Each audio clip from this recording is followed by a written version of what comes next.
حضرت سفیان بن عبداللہ ثقفی رضی اللہ عنہ بیان کرتے ہیں، میں نے عرض کیا، اے اللہ کے رسول صلی اللہ علیہ وآلہ وسلم، مجھے اسلام کے متعلق کوئی ایسی بات بتائیں کہ میں اس کے متعلق آپ کے بعد کسی سے نہ پوچھوں۔ اور ایک روایت میں ہے، آپ کے سوا کسی سے نہ پوچھوں۔ آپ صلی اللہ علیہ وآلہ وسلم نے فرمایا، کہو میں اللہ پر ایمان لایا، پھر ثابت قدم ہو جاؤ۔ رسول اللہ صلی اللہ علیہ وسلم نے فرمایا، خبردار رہو، قریب ہے کہ کوئی آدمی اپنے آراستہ تخت پر ٹیک لگائے بیٹھا ہو اور وہ کہے، ہمارے اور تمہارے درمیان فیصلے کی چیز بس اللہ کی کتاب ہے، اس میں جو چیز ہم حلال پائیں گے بس اسی کو حلال سمجھیں گے، اور اس میں جو چیز حرام پائیں گے بس اسی کو ہم حرام جانیں گے۔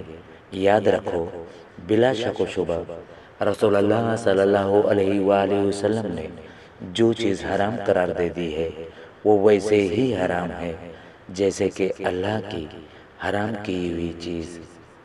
نبی کریم صلی اللہ علیہ وآلہ وسلم نے فرمایا، تین آدمی ایسے ہیں جن سے اللہ تعالیٰ قیامت کے دن بات نہیں کرے گا اور نہ ان کی طرف رحمت سے دیکھے گا۔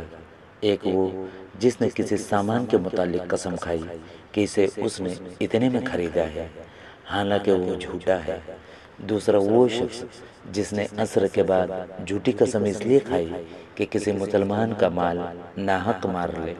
اور تیسرا وہ شخص جس نے ضرورت سے فالتو پانی مانگنے والے کو نہیں دیا۔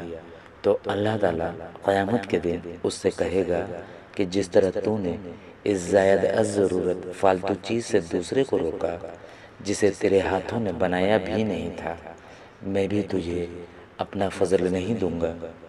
حضرت ابن عباس رضی اللہ عنہ بیان کرتے ہیں، رسول اللہ صلی اللہ علیہ وآلہ وسلم نے فرمایا، تین قسم کے لوگ اللہ کو سخت ناپسندیدہ ہیں، حرم میں ظلم و ناانصافی کرنے والا، اسلام میں جاہلیت کا طریقہ تلاش کرنے والا، اور بڑی جد و جہد کے بعد کسی مسلمان کو ناحق قتل کرنے والا۔